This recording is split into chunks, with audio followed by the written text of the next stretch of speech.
Welcome to Full Prefrontal, the show that exposes the mysteries of executive function. This podcast is a collection of conversations about the role of the prefrontal cortex, which impacts your focus, planning, problem-solving, emotional balance, and independence. So join us as we explore executive function and the science of learning. And now, here's your host, the founder of EXQ, Sucheta Kamath. Welcome back to Full Prefrontal, exposing the mysteries of executive function. I'm your host, Sucheta Kamath, and I believe by tying the findings from neuroscience, psychology, and education into everyday transformations, a lot can happen to our personal and collective growth. This podcast is, of course, fueled by three goals. One is to explain what executive function is, how it's crucial for our personal development, interpersonal relationships, self-sufficiency, but also its implication for moral development. Second is to help motivate our current self to investigate our blind spots and find ways to grow and change, particularly consult the experts, particularly like our guests who have spent their lifetime in bringing some advances that may open our eyes to possibilities. And lastly, to really help people create a playbook for personal success. And because the framing of executive function is these are malleable skills and they grow and develop exponentially with exposure, experience, practice, and expert feedback. Today's topic is about gullibility, is at least how I would say. And I would say no one likes to be conned, fooled, or taken advantage of. However, many of us fall prey to someone else's attempt to get us conned, fooled, and so that they can take advantage of us. And in preparation for this podcast, I made a list of, again, in publicly, I'm willing to admit, kind of situations where I was taken advantage of, and I easily could list 10 situations. I'll begin with one where we went, this was my first time in US, and I saw a catalog. This was in 1993, and I had never seen a catalog where you could order things. And these were Christmas ornaments. Now, you have to mind my context. I came from India, never had seen a Christmas tree, never had a Christmas tree, did not know what ornaments were. And the ornaments were a full page, beautiful, handcrafted, and the description was eloquent. And so I spent $40 that I did not have, which was a lot considering $500 was my rent and my scholarship. The ornaments came, and I'm imagining they go on a real tree. So I'm imagining, and then the ornament came in one tiny square box, the box that fits in palm of my hands. And so they were miniatures. Nowhere they had written the word miniature there. And maybe it was implicit, and I was a fool to not understand this language. Maybe I was a true foreigner, but I was devastated. And of course, this is, no idea how to return things or understand anything about how business is done. But that experience did not teach me anything, is what I'm trying to say. So with that, I would love to welcome two of my prolific, incredibly celebrated neuroscientists and psychologists who have been rocking the field and bringing information to us. So it's with great pleasure and honor, I would like to introduce our first guest, Dr. Daniel Simons, who is a professor of psychology at University of Illinois, where he heads the Visual Cognition Laboratory and has courtesy appointment in the Charles H. Sandage Department of Advertising and the Guy's College of Business. Dan received his BA from Carleton College and his PhD from Cornell University. His research explores the limits of awareness and memory, the reasons why we often are unaware of those limits, and the implications of such limits for our personal and professional lives. And second, he is our return guest who has been on our podcast in 2019. Great pleasure to have you back.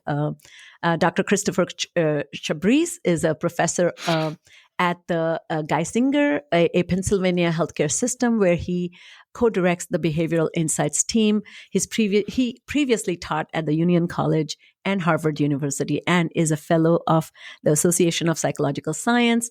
Chris received his PhD in psychology and AB in computer science from Harvard. His research focuses on decision making, attention, intelligence, and behavior genetics. His work has been published in leading journals, including Science, Nature, PNAS, PAPNAS.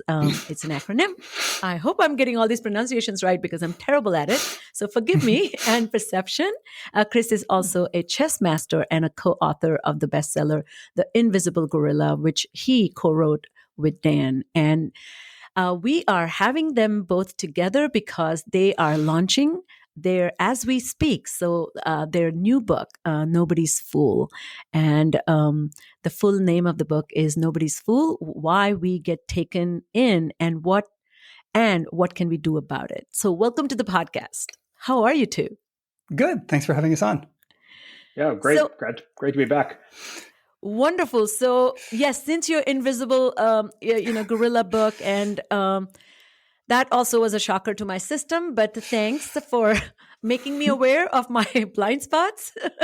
So to begin with, I was wondering, since the title of your book is Nobody's Fool, can you talk a little bit about the origin of this phrase, Nobody's Fool?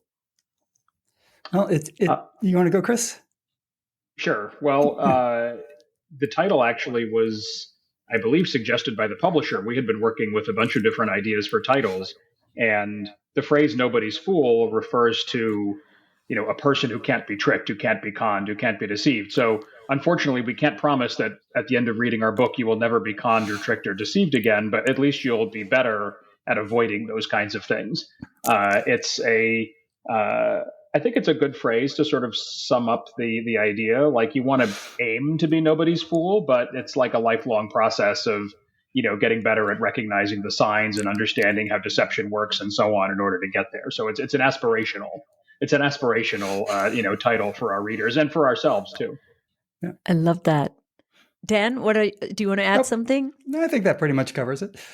There's obviously other famous books with the same title. There's in the publishing industry, titles aren't copyrighted.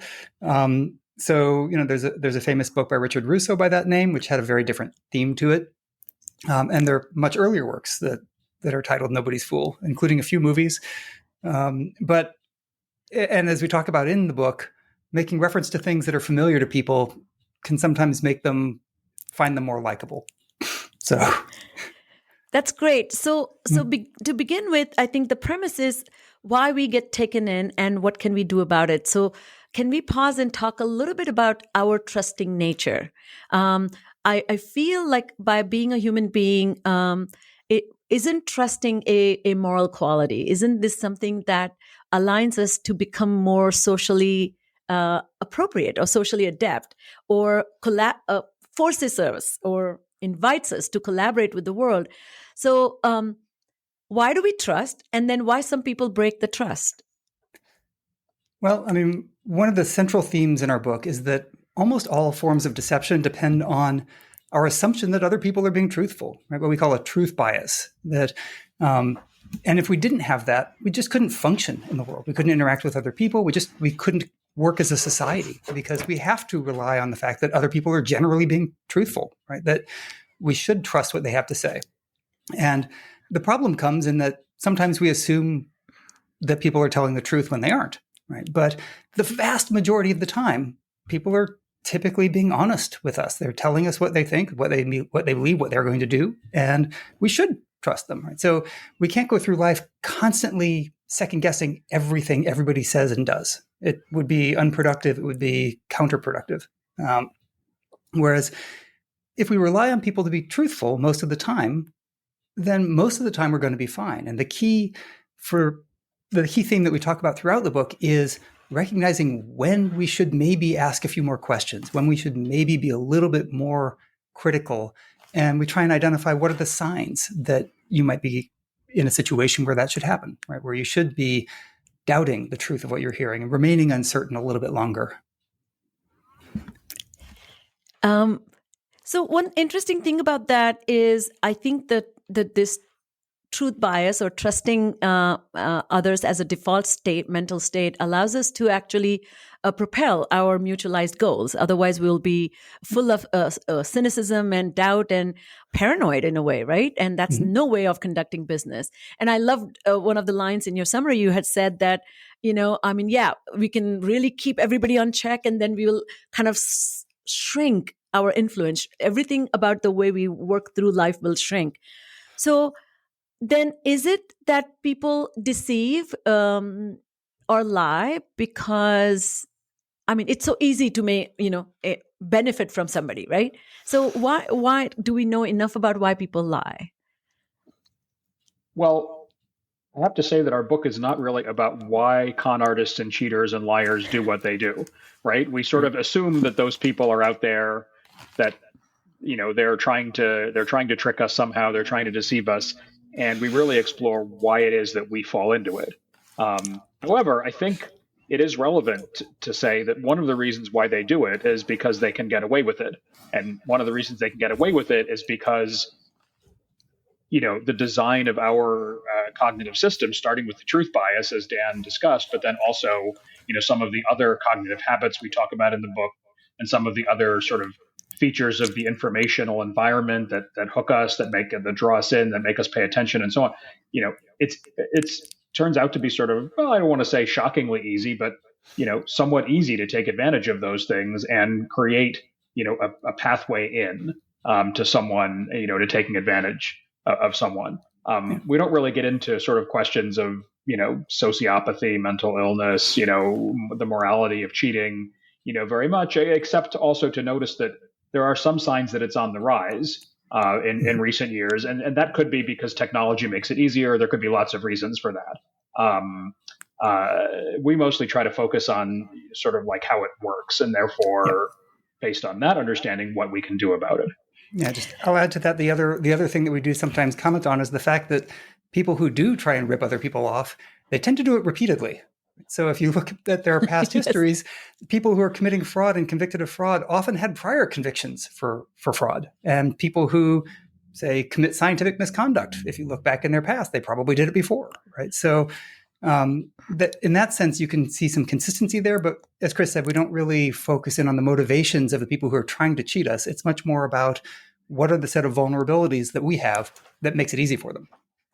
And I love that. So let's begin with do you have a favorite con or scam that you came across while working on this? Right now, Netflix and every platform is full of con artists and their stories, and they're jaw-dropping and enticing, and you can drool over it because they're so juicy too. Well, let's see. There are so many of them. Yeah. So good. I'm going to pick a very commonplace one that everybody has talked about, which is the Theranos story with Elizabeth Holmes and her business partner, Sunny Balwani, who were both, convicted of fraud in federal court, sentenced to jail. She's actually in jail now. But this all goes back, 15 years or so to when Elizabeth Holmes founded this sort of biotech company that was going to create according to her vision, going to create a device which revolutionized the blood testing, diagnostic testing industry by enabling you to just, prick your finger, take out a tiny little amount of blood, something that barely even hurts, no needles in the arm and all that stuff, and stick it in a little machine that maybe the size of a toaster or, a small microwave, and, minutes later get, diagnostic test results out that would tell you whether you have, HIV infection, whether you're pregnant, what your cholesterol is, all manner of different tests, thousands of them at one point, I think they claimed this device would be able to do.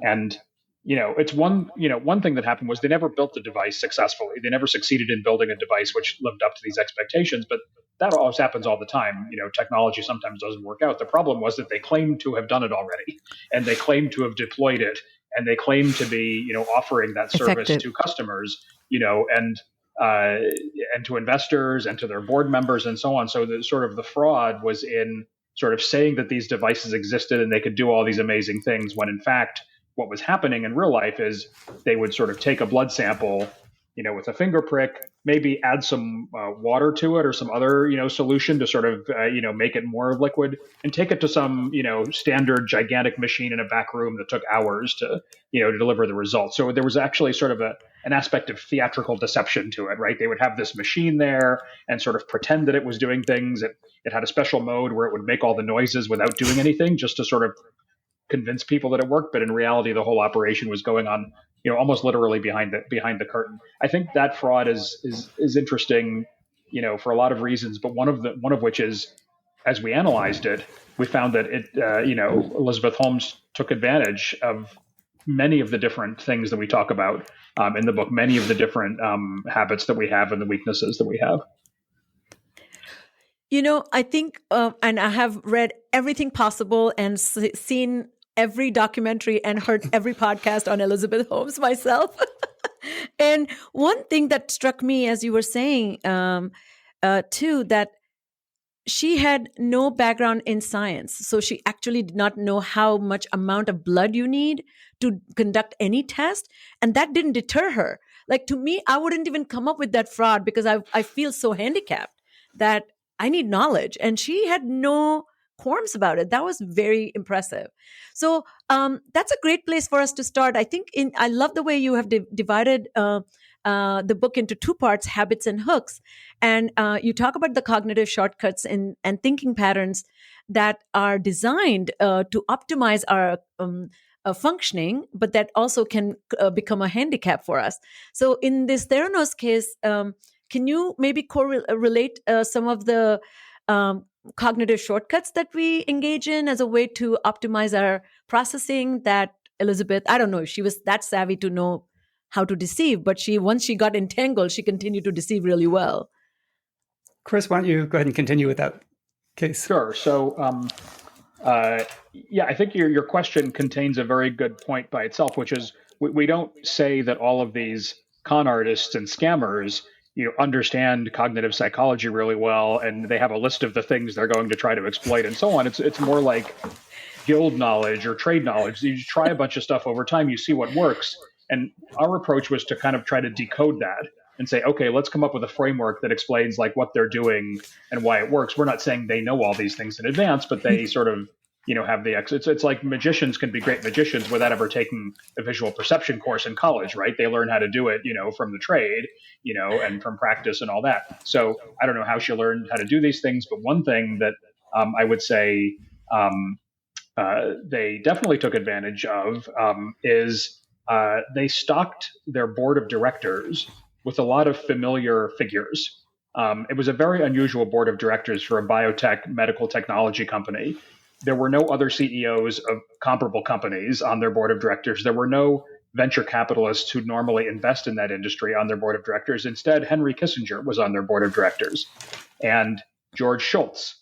Novices.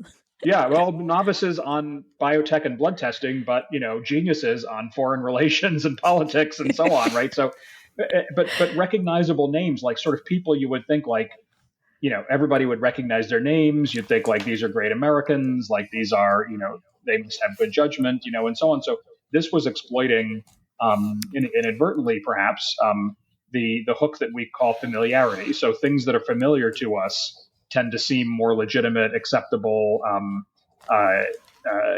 credible, right? So you have a bunch of well-known names on your board, people might invest in, especially considering the kinds of investors they were going after.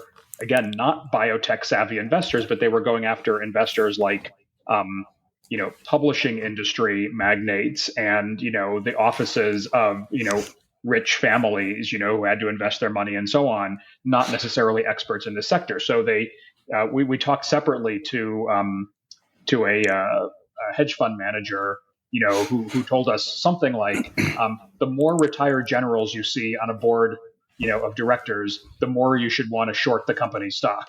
That is, bet against it. So retired generals on a board of directors are sort of a sign that what they're trying to do is they're trying to sort of impress you, with prestige and respect and other qualities than expertise in this industry, in this business, in this scientific technology, right? I think that was one of the clever things that they wound up doing. Excellent insight, Chris. I was wondering, Dan, what do you think about this particular hook that was used without any expertise in how the hooks and habits can be exploited? Yeah, well, I mean, I think people do kind of know how to take advantage of the things that they find persuasive, right? Most of the people who are, like Holmes, are really good salespeople, right? And salespeople have a lot of experience at persuading people, and there's a long history of persuasion techniques that they just kind of, whether they know them and study them, probably not, but they fall into them because they're good at what they do.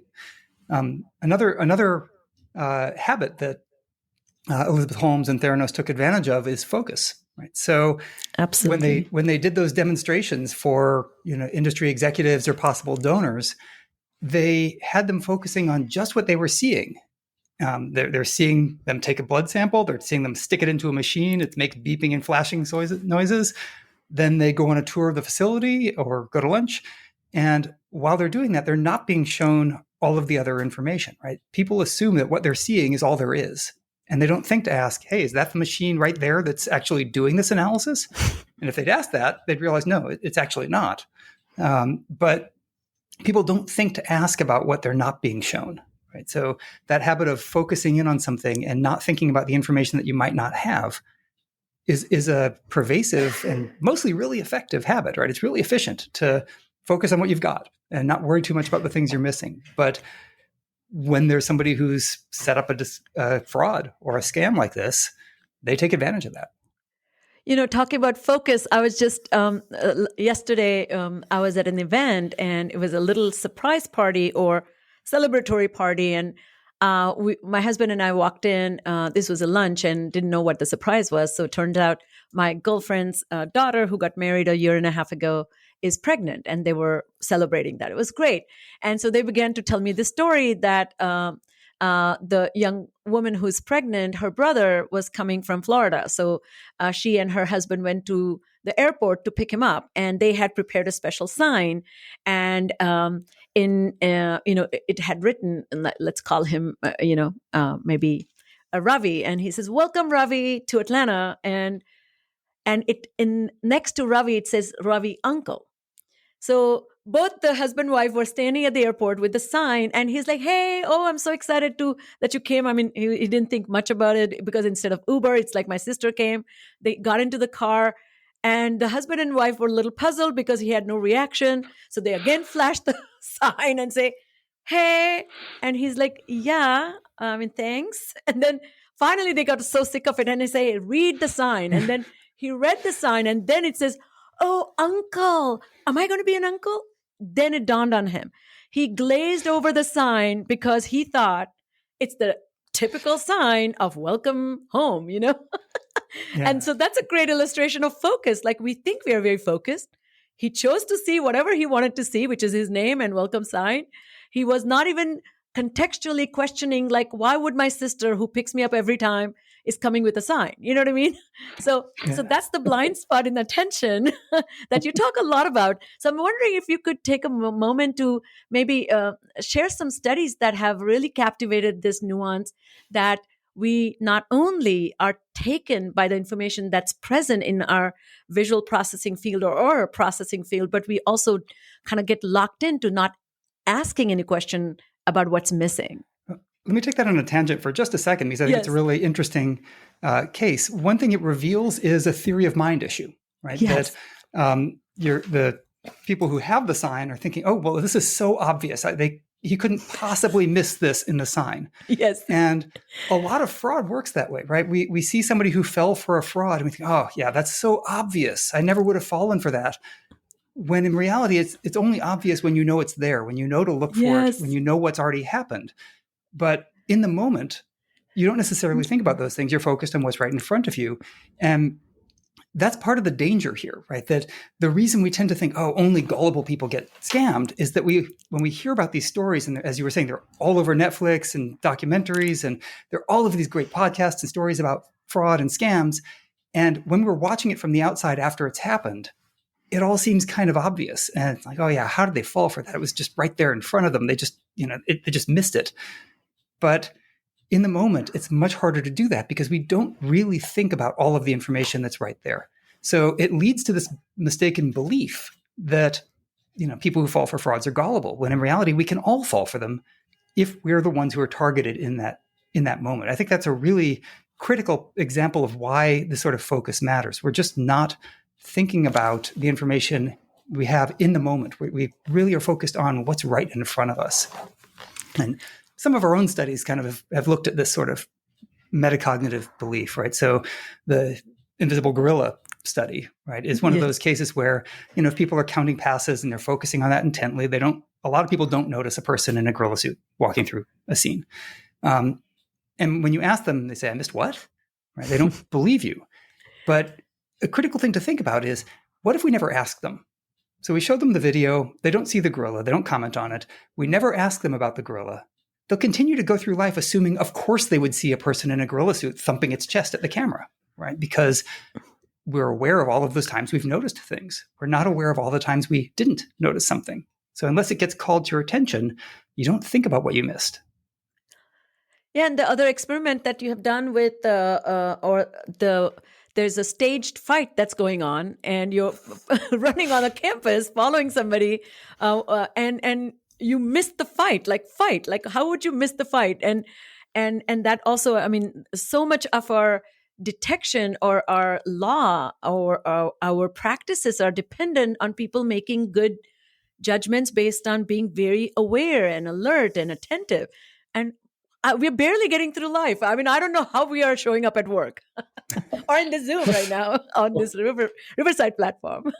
One reason we did that study where we actually had people run past a staged fight and see whether they noticed it was because there was a jury trial where a police officer was convicted essentially, for lying when he said he didn't notice some cops beating up somebody. Yes, I remember that, yes. And so we were trying to sort of replicate those conditions as much as we could in a laboratory experiment, but also sort of, push the envelope of how big an event, can we show in a scientific experiment people cannot notice. The original experiments in this phenomena had like little dots flashing in the corners of screens and so on.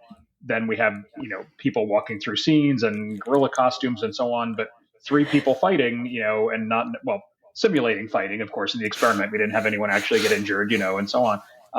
It really shows, I think, that, there's a surprising gap between the, amount of stuff we can miss and what we believe we couldn't miss, right? And that sort of gets back to Dan's comment about sort of like the retrospective, what people think in retrospect here. You don't realize that sort of like at all the time people made a decision, they had lots of options. There were lots of things they were focusing on and not noticing. But then when you see how it all ended, right, you can only see one pathway back, what actually happened. And you think, oh, well, that's ridiculous how they would possibly fall for that. It's kind of like a form of outcome bias where like the way the story ends sort of makes everything that happened in it, more prominent, right? You don't anymore think about the things that could have been done or weren't considered and so on. That's something that magicians use all the time, right? That they set you up to think about one possible mechanism for their magical effects, right? And once you've locked onto that, you have no chance of figuring out what the actual method was, right?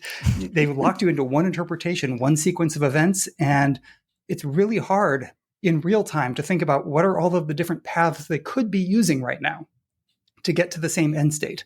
We just don't do that. We take what they claim to have shown us as the path, right? And it's a core to a lot of magic effects, right? Is to misdirect people by getting them to think about one explanation when it's not the right explanation. And I also see that my husband and I are greatest fans of magic, and particularly he's far more than I am. And it's so interesting because we kind of make the whole magic watching meta process, which is so annoying because you're not only not enjoying the magic, but you're also kind of not figuring it out. So it's the worst experience. And one time we were in Boston and we went to see David Copperfield, and we were so certain we're going to figure this out. I mean, and he was on the stage, and I don't know if you've seen this particular act where there's like a wind blowing and there's a windmill and there's a curtain and he's standing right next to us, like literally next to us. And I'm like, so my husband and I are whispering like where he could be, and he's standing right next to. So it is very clear to me that I am not only I walk into setups really well, is what I've concluded about myself. I've heard some magicians say that people who are kind of skeptical, critical thinkers, like academic types, are among the easiest to fool because they will almost, unless they've got magical training, they're going to lock in on one possible method that they think they've figured out. And once you've done that, you're ignoring everything else. Right? So you've focused, and that means you have no chance of finding out how they did it, because you probably, by the time you figure out what you think they've done, it's already done. Right? Yes. It's too late. Right. Yeah, I'm feeling very sad right now about myself. It's really hard, I think, because you really, I'm gonna be a little bit defensive on this one and say that I've gone to a couple of mentalism shows, and I think I have been able to figure out some of what's going on. But if I reflect back on this, well, I've read a book on mentalism. I've been talking to people about mentalism for years and so on. And sort of, I think this maybe widens my field of vision a little bit. And I can think, oh, well, like when the mentalists pretend to have like figured out obscure facts about people just by like looking at them and so on, what they probably really did was look it up online beforehand and knew that those people were in those seats, or somehow they were going to, get them to volunteer and so on. And I don't know if this is right in any particular case, but there's certainly been cases where, it turned out that mentalists were definitely using social media, before the show to find out things about people in the audience, right? So we know that that's one of the tricks they use. But to go in without knowing anything about magic, right? Without having studied it, and then figure you're going to figure it out. I think Dan knows more than I do about this, but I think they're ready for that one.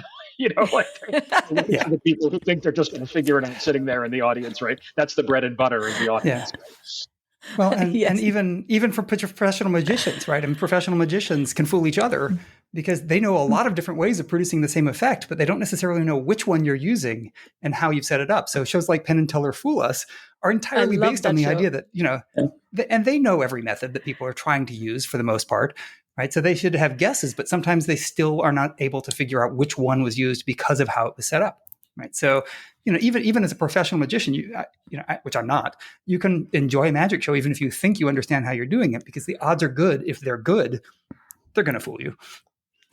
And the mechanism of being taken in is so psychologically complicated, I feel. You have a great quote. You say, all of us are capable of being fooled, probably in more ways than we realized and more often than we are willing to admit.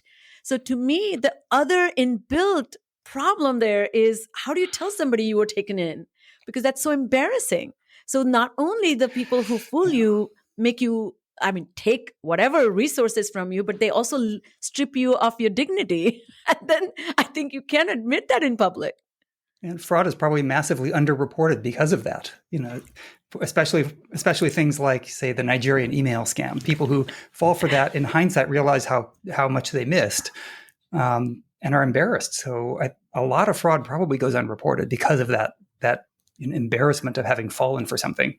I was just going to add there's a lot of poignant stories about victims of financial scams. For example, Bernie Madoff. Many people were extremely embarrassed. It sort of ruined their lives in two ways, right? One, they lost all their money, or at least it took them a long time to get some of it back out of the bankruptcy process after Bernie Madoff's Ponzi scheme went bust. But then also they had to live with the knowledge that they themselves had been victimized in this way, and also with the knowledge that other people knew that they had been victimized, because that was a public process, right? You had to go public in a way in order to get your money back. And I think it's true. There's an enormous stigma about this, and I'm not saying everybody should be happy about getting fooled, but it's, there are a lot of scammers out there, and there are a lot of ways to get fooled, and you should read our book and also realize that there's still scams that might be waiting for you. Even so, you'll have a better shot at not getting taken in, hopefully. But there are so many different possibilities. This is a gross comparison, but the research on sociopaths and psychopaths, like there are, I guess, I don't know if this is accurate, but close to 200 serial killers that are out there. And so your book kind of reminded me, like, there are at least 200, serial sociopaths who are taking advantage of people and engaged in active fraud as we are recording this. And it's kind of discouraging. But also, I think what was really, I love your compassionate bend on it, because you're saying, have some self-compassion, that this is not your fault. But at the same time, there's sometimes you can be vigilant and sometimes you're not. It's okay. And I'm saying that very broadly, but yes. So let me ask you the next question here that, so, I mean, how many more reminders do we need? How many fabulous films and, books and stories and reports do we need to really know that scammers are at work? So they continue to do a fabulous job and we continue to be pleasantly victimized. So why haven't we learned to avoid them? I think one of the key things is that a lot of those stories, they are really engaging stories. And most of the ones that we hear about that are, the focus of documentaries or podcasts are sort of more grand scams, right? Things that are done at scale or require a lot of sophistication. And I think we don't learn from them because they're all great storytelling and we can view them sort of from the outside, watching other people get scammed. And they're not focused on how it is that the individuals who are victimized, what were their thought processes, what were their default assumptions leading up to them being scammed. Instead, we're kind of getting the idea of this, really clever con artist who manages to fool everybody, right? And it's great. It's great storytelling, right? You've got victims, you've got this amazing, brilliant person who's tricking everybody. You've got the law trying to catch up to them. I mean, it's great narrative. And there have been stories of that going back, as long as scams have existed, which is pretty much as long as people have. But we don't seem to learn from them, I think, because they don't really focus on what it is that we need to pay attention to in order to avoid getting scammed. So they continue to be great stories because they're great stories, but that's not necessarily what gives us the lessons we need in order to recognize them. That said, watching a whole bunch of these, you do start to notice some similarities across them, and you might start to recognize that there are things you shouldn't do, right? So, for example, if you've listened to podcasts or movies about call center scams, where they'll call people up and tell them, hey, your immigration status is in danger. You need to send us cash right away. Go to Walgreens and get a cash card and read us the number. Those sort of high-pressure scams. If you listen to that sort of thing enough, you'll realize no official organization will ever ask you to go buy a prepaid cash card and read off a number. It's always a scam, right? So you can learn specific cases, like what not to do in a specific case by listening to these. But you don't necessarily generalize beyond that to novel variants of them. Right? And that's where I think it helps to really focus in on the cognition that's underlying being victimized. I'll give you a quick story. So my somebody who works for me texted me out of the blue on Tuesday afternoon. I'm at Walmart. How many cards do you need? Should it be $50 or $100? And I'm like, whoa. I picked up the phone and called and I said, what are you doing? Why are you at Walmart? She said, didn't you text me that you need gift cards? I said, no. But I said, you're at Walmart? Like, the next step was to never pick up the phone if you got a text from me. That sounds very aberrant. We don't give cards to anybody in my business. So anyways, I think that kind of captures this everyday gullibility. Yep. Somebody says, your boss called and I'm at Walmart now. Like, I'm going to buy. It's a really common scam, right? And it's there's the sort of positive case of it, right, where it's like, hey, we need to get gift cards for people, so go buy them for me. Versus the horrific ones where it's you're going to jail unless you send us money immediately, right? But they all have that same structure, and so anytime what are you they see that, you should know here? it's a scam. Yeah. So what are the cognitive processes? For example, the person who worked for me failed or kind of got captivated by. One sounds like focus, doing multitasking, and just not investigating, right? Yeah. Yeah. One thing that makes the truth bias really a dominant sort of mode of thinking is not having much time or attention or being distracted or whatever, right? So one theory of truth bias goes that we accept whatever we're told, and it takes extra effort, more thinking, a little bit of time to sort of relabel it as questionable or false or of unknown provenance or anything other than true. Right. So that's one thing. obviously there's familiarity is being used. Like often people will, try to tap into sort of some relationship that already exists, which is what happened here, right? Like there's some other scammer somewhere who's basically getting the relationship between you and your colleague, to be their thing. A lot of times it's family relationships that are used. And some of the worst scams, in the case of Bernie Madoff, it was it was sort of he was a familiar figure. He was trusted. He was involved with lots of Jewish organizations and philanthropies. There was a lot of sort of familiarity involved there. It's all the same, all the same things same come ingredients. up, over and over again in these, in these things. And I suppose also like, there's one thing we should definitely consider, which is really hard to notice sometimes, which is that, you don't know how many people they tried this scam on before they got to your employee, right? So it's not like the first time they tried it, like, oh, we got this works every time we try it. They might have sent out 100 or more, 1,000 text messages like that until they finally found someone who started playing along. And then they're going to try to milk that one for as many gift cards as they possibly can over time. That's how all these selection scams often work, is they get one person on the hook and then they try to get as much money as they can out of them over and over and over again. Yeah, my mother had exactly the same scam happen to her a week ago, right? That a person in her building sent her an email saying, hey, I'm sick. Would you be willing to go get me a gift card that I can give to my kid, right? And that happened to be somebody she knew in the building, right? Probably that person's email was corrupted or hacked, and they sent it to every single person in their email directory, and they just happened to catch my mom who knew them, right? Wow. And if you send it to everybody's email directory, they're going to find people they know. So they might have sent out 1,000 emails just to kind of hook anyone. My mom, fortunately, thought that sounded a little weird and called the person, but not before trying to reply to the email and getting no response. So it's easy to fall for these sorts of things. Also, she very kindly read our book already and suggested many helpful edits. So she was armed with the necessary defenses. She was a little skeptical going in. Yeah. So another habit that you talk about, this cognitive and shortcut, is prediction. Can you speak a little bit about how that works and how that makes us victims of our own life experiences?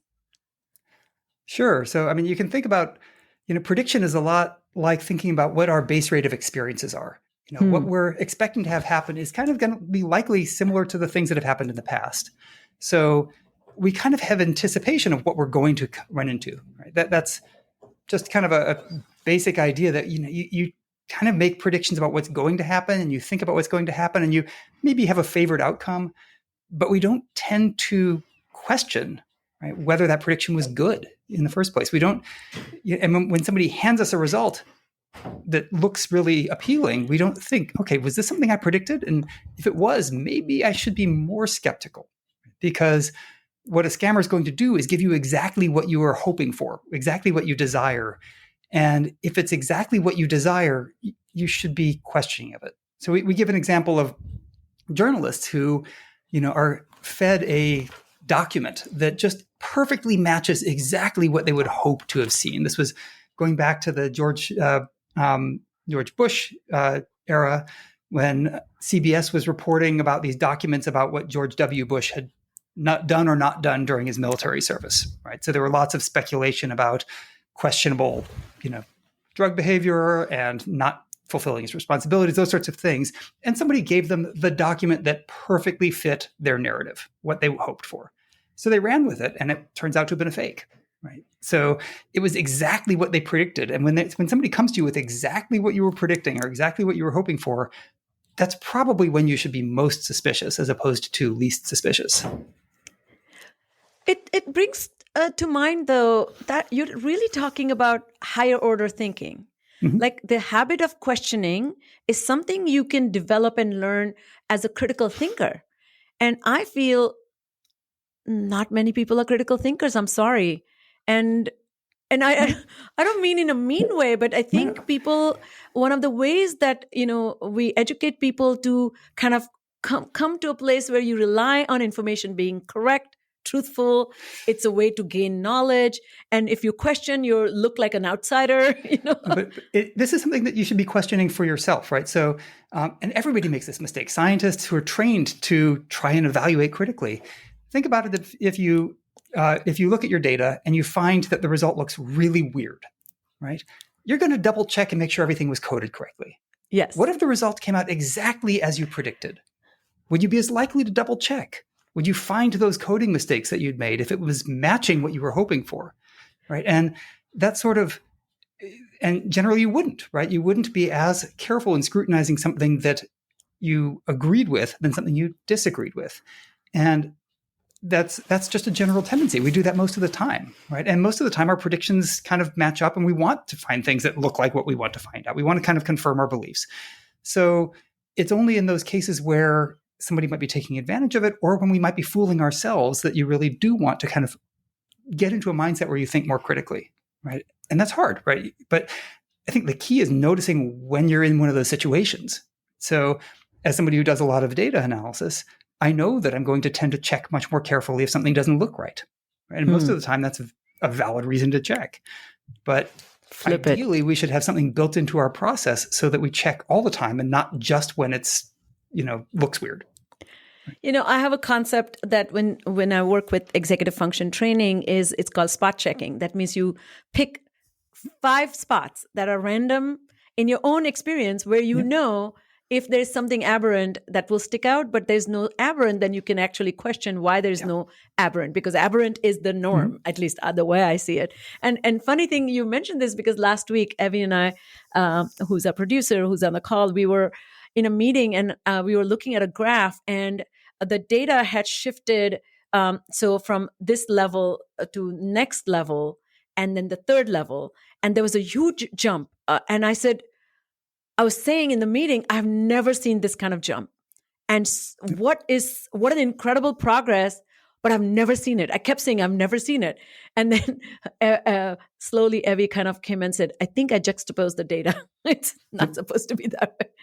I was so pleasantly taken, enamored by progress that if I had not kept saying that again and again, that registered, we would have gone along reporting something erroneous. Because we are so mesmerized. Exactly. This happens all the time. I've been I'm sure we've all been in many meetings where a pleasant looking, outcome, graph is shown and almost nobody questions it. And in fact, you feel bad. You feel a bit antisocial if you're the one guy who says, wait a minute, like that's what could possibly explain that aside from we're doing great, much greater than we thought we were doing or something like that. I mean, it can go the other direction too. Like if something starts going badly, people might then start to think more critically, like, well, wait a minute, is that the data real? Like, was that analyzed correctly and so on? But it's the satisfaction of the expectations or the prediction or, the outcome that we hope to see that sort of disarms, the critical thinking. So I would put a little bit of a gloss on what you said earlier. It's not like there are some critical thinkers and everybody else is not a critical thinker. I think everybody can think critically. The question is, do they apply it to a random sampling of situations, or do they only apply it to when their own hopes and expectations are not met? There's some very nice scientific experiments showing that, for example, people on the political right, will question data that suggests that gun control reduces crime, but they won't. Will question data that suggests that gun control reduces crime, but won't question data that suggests that it increases crime, right? Or a climate change, or many other examples of this, where and it reverses. It's not like the people on the left are always thinking critically. It reverses depending on whether the data supports your outcome. And the trick is to become a critical thinker who's not governed as much by that. But you have the potential within you to think critically. People who are anti-vaccine will very critically, pull apart pro-vaccine studies. They might be wrong, but they will apply a lot of critical thinking to it. It's not like they can never think critically. They can do it when they don't like, the outcome. And, I have a theory about this that I think I've had Tim Pitchell, who studies procrastination, and he says all time management is pain management. So if you think about this issue that we are talking about is really when truth hurts, as they say. So when you see something that's not favorable, it leads to some discomfort. And we basically are wanting to avoid the discomfort. whether it's not in your favor or it's a information. So I mean, Bernie Madoff. There was a wonderful documentary which I watched again in preparation for this. But there was a guy in Europe who was investing money, and he says, I had never come across anybody who instructed their client to never talk about this investment opportunity. He says that was anti-investment. He says, if you are the person who's making tons of money, you want tons of money coming your way. And he says that itself to me. And when I asked that, everybody will kind of poo-pooed him, So I think the discomfort of data shows amazing progress. Well, it's great. That means, yay. But what if it's not true? And that pain is what we need to come to manage. So it sounds like there's a little bit of greed associated with the joy or that we are also not coming to terms with, maybe? I mean, greed or kind of reinforcement of our beliefs, right? I'm not yes, sure it's true. Yeah, I mean, it's people like having what they think confirmed, right? And if the things you're seeing are confirming that, you don't think to question them, right? And that's the real challenge here, right? There are interesting cases, and in all of these scams, right, there are people who didn't fall for them.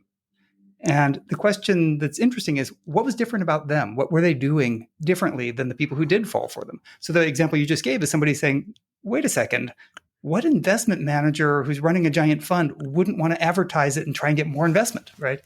In the same way that,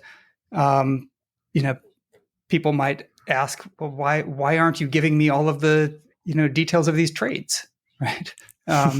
Or you're giving all the details of these trades, but you're not, why is there no variation in your results, right? So there are lots of these cases where people didn't fall for it. So I think my favorite recent one is Taylor Swift is the only person who was asked to endorse, cryptocurrency, big cryptocurrency. And she said, wait, isn't this just like an unregulated security? And nobody else was asking that, right? Yes. So, kudos to her for kind of going and saying, this doesn't make sense, right?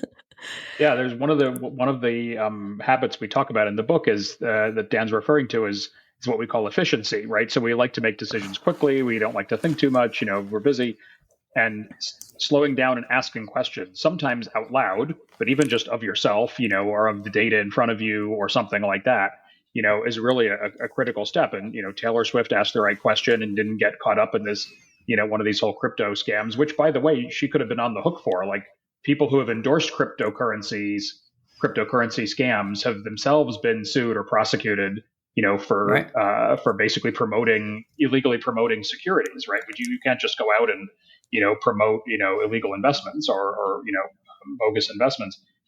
Some of the people literally did ask Bernie Madoff questions, and when he wouldn't answer them, they didn't invest. Others maybe just asked the question more generally and realize that just by asking the question, sometimes you can realize that something's wrong, right? If you just surface the question, thinking that you need to ask a question, just asking yourself, is that really true? It is often enough to kind of get you thinking about whether it makes sense. I mean, if you see something shared on social media and it seems to be perfectly in keeping with what you hoped to see, just asking yourself, is that really true?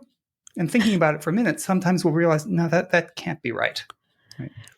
So you have a lot of tricks and suggestions. So as we think about, there are a few, I wrote down some big ideas that spoke to me, and I wanted to just review. And I'm sure you have some ideas that you want the listeners or readers to figure out. But one thing you which we touched upon, was blunder check. Am I making a simple mistake? Can you tell us a little bit how we can apply that to our everyday life? Well, I'll tell you the analogy, right? The analogy comes from chess and probably other games where I saw you, Chris, there. Yeah, exactly. Well, exactly. So often, when you're playing a serious chess game, in a tournament, it's like a 3-4 hour long event. You do a lot of thinking each move. Maybe you think 4 minutes for a move or something like that. And you can get so caught up in what you were thinking that you might, have actually forgotten to consider some possibility for your opponent or something like that. So many coaches, especially tell children, but any chess player, before you actually touch a piece and move it, like before you make a real decision, that affects the future, consider whether, there are any obvious flaws in what you're doing that you haven't noticed before. And we think that applies more widely to lots of decisions. It's not always obvious how to find those flaws. You need to know something about what you're doing. One way that people try to sort of formalize this process often is by using checklists. So, the checklists that pilots like go through before they fly the plane is in a way of it's a way of preventing blunders in some sense, right? Are all these switches where they're supposed to be? Have I checked these things and so on? Like missing any of those things would be like making a blunder in a chess game, right? Like overlooking something obvious, right? So checklists, can of course help, but you need to know like what it is you're doing in order to have the right checklist, for that. But it's always good to keep in mind that despite all your efforts, you might have missed something simple. And can I say something about the fact that you brought the reference to chess? Chess by default is a very critical thinking game. And also it requires a lot of working memory to do something called hypothesizing. That means if I do this, then this will happen. But what if I do this? And it requires you to hold on to all these multiple open-endedness in your working memory. And many people struggle with chess. They cannot play the game. And no knock at them, but I'm just saying this habit that you're talking about is a very beautifully cultivated through chess playing as a very deliberate effort to improve critical thinking skills. So I do think that some people just don't have that experience or exposure or practice to that kind of thought process. Do you agree with that, or do you think there are some substitutes for that? Well, that's where I would get the idea. But there's plenty of other games besides chess that you can get the same idea from. Probably people don't blunder check enough in any other game they're playing, right? Like they don't. So it doesn't have to be chess. I agree with you. Chess is especially focused on the idea that I think we sort of talked about earlier, that there are sort of like multiple paths into the possibilities, future. Yeah. And you need to look at them. If you just look at what happened at the end of a game, it can seem obvious why somebody lost, but there were so many choices they had to make and so many different ways their opponent could have played.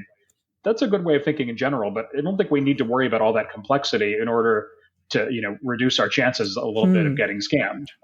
It's sort of it is kind of like an executive function thing. It's like an inhibition thing, like, stop, before deciding and check, and check a little bit. Well, an important point here, right, is that, as you were saying, chess requires a lot of executive control, working memory sorts of processes. But you still need to do a blunder check, even if you're really, really good at chess, right? You're still likely to miss something obvious, right? So it's not something that is just for people who are having trouble with those sorts of things. This is something that applies to everybody, to think about cases when you might have just missed something obvious. And it might be something obvious that you need to look for right then. I love that. And I was going to mention two more before we end. The second one was a pre-mortem. I thought that was also really a wonderful strategy. Can you walk us through, Dan? How do we do that? I mean, the idea is if things were going to go off the rails, right, before you actually do something, before you actually engage in thinking about, okay, if this were going to go bad, how might it go bad? What might go wrong? And it's a little like thinking like a scammer, right? So if somebody were going to scam me, what would they do? How would they take advantage of me? How would they try and trick me? And just thinking about that a little bit in advance can often help you head off cases where you might be fooled, right? So, that's a really important thing to do for any sort of big decision that you're making. Okay, if this were going to go terribly wrong, catastrophize a little. I mean, keep it under control, but catastrophize a little. Think about what's the worst possible thing that could happen here. How bad is that? Right? And what could I do to make sure that doesn't happen? Right? And anticipating that a little bit, makes you think about it. So if, let's say you get that gift card email, right? And you think about, okay, should I go buy gift cards? Well, what's the worst thing that could happen? Well, worst thing could happen is that it's a scam, right? It's a fake. In which case, what's the solution? Well, I can head off that fake, that worst catastrophe by just calling the person who asked me to buy these things before doing it. I mean, that's not a big stakes decision, but it could be. But yeah, Chris, you want to add to?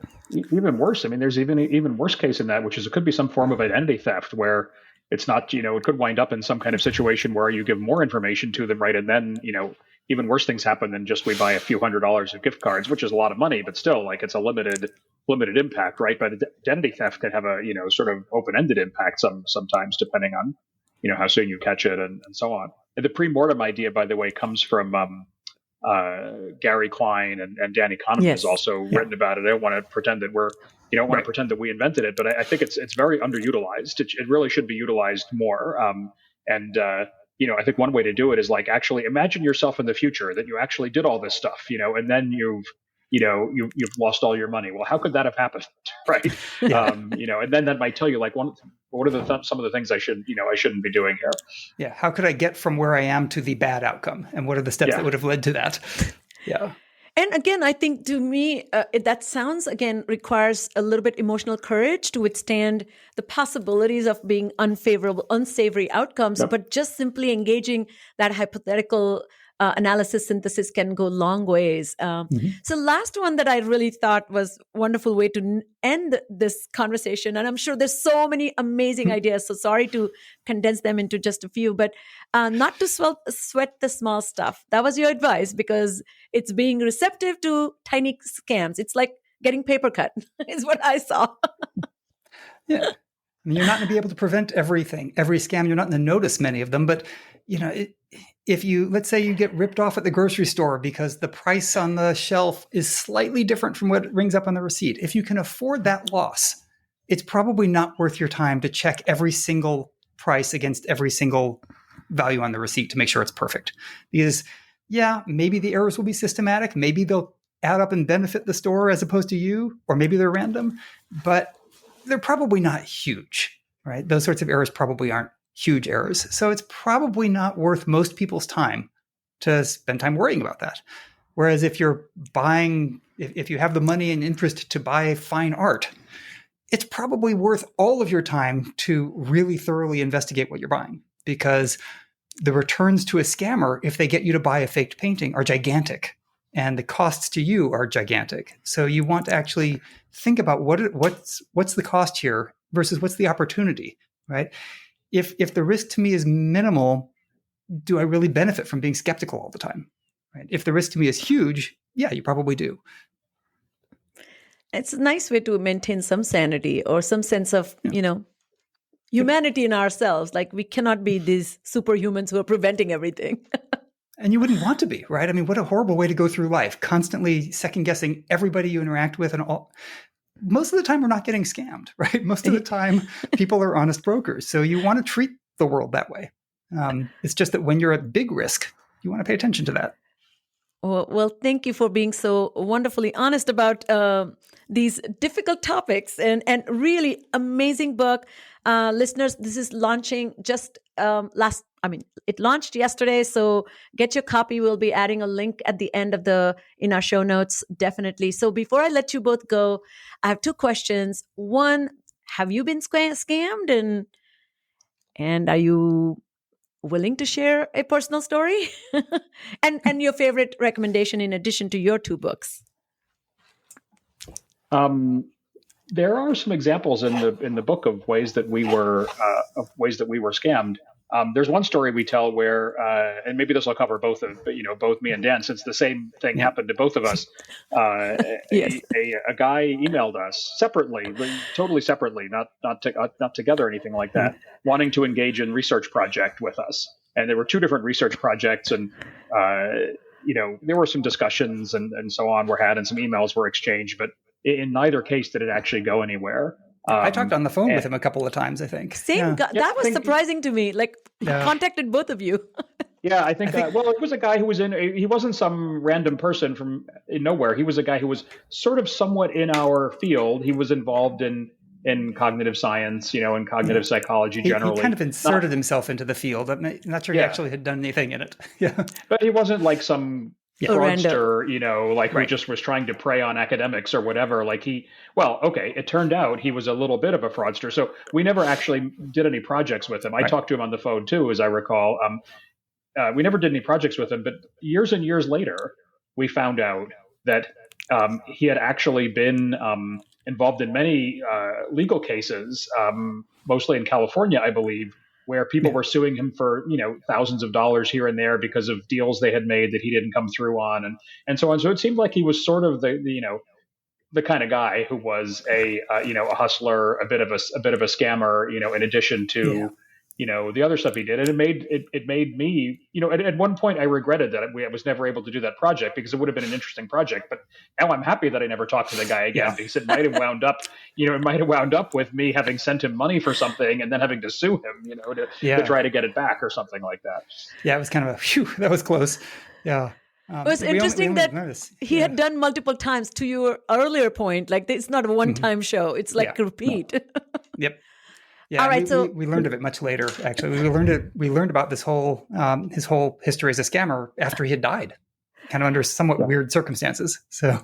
While writing the book, we went back and looked at all this up while writing the book. So it was sort of a revelation to us not that long ago. Yeah. Oh my goodness! Well, that was a very interesting story. Thank you. Yeah. So as we end, we always ask our guests who are prolific researchers and writers, authors. Do you have any book that you found influential or interesting, and you think our audience might enjoy? So influential and interesting. For me, I think it's the book that I found most influential in my career was Ulrich Neisser's Cognition and Reality. I don't know if it's even still in print, but it was from the late 1970s. And it was sort of his book after he had made a transition from traditional cognitive psychology, having written one of the first cognitive psychology textbooks in the 60s, to sort of a more ecological approach to memory and perception research in the early 70s. And this was sort of his kind of rethinking of how cognition works. And for me, it was a hugely influential book. It still is one I think about all the time. Amazing. And his work has been, more than anybody else, has probably had a huge influence on my career. So yeah, that would probably be the one I would mention as an academic book. Yeah. Thank you. That's great. How about you, Chris? I'm going to go much more recent than the 70s. And actually, maybe I'll give you two, if that's okay. Of course. One of them is one of my favorite books in the sort of behavioral science, domain, and it's called "Everything is Obvious," parentheses, once you know the answer. And it's by Duncan Watts, who's a sociologist and computational social scientist at Penn. And it's sort of about all of the illusions of cause and effect. And we've sort of talked about them to some extent in this discussion, and it's like a theme that goes through, a lot of our writing. But I think Duncan has written a wonderful book about it with lots of interesting examples and ideas.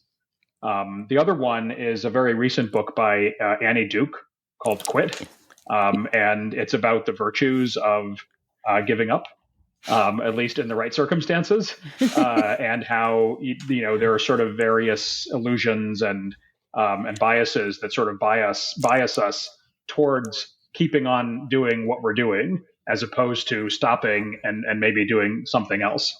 And I think it's a wonderful example of sort of applying ideas from behavioral science, in a clever way to what at first seems like a negative behavior, but showing how it can often be a positive behavior. Amazing. Well, thank you for these recommendations. And all right, that's all the time we have today. Thank you again, Dan and Chris, for being my guests today.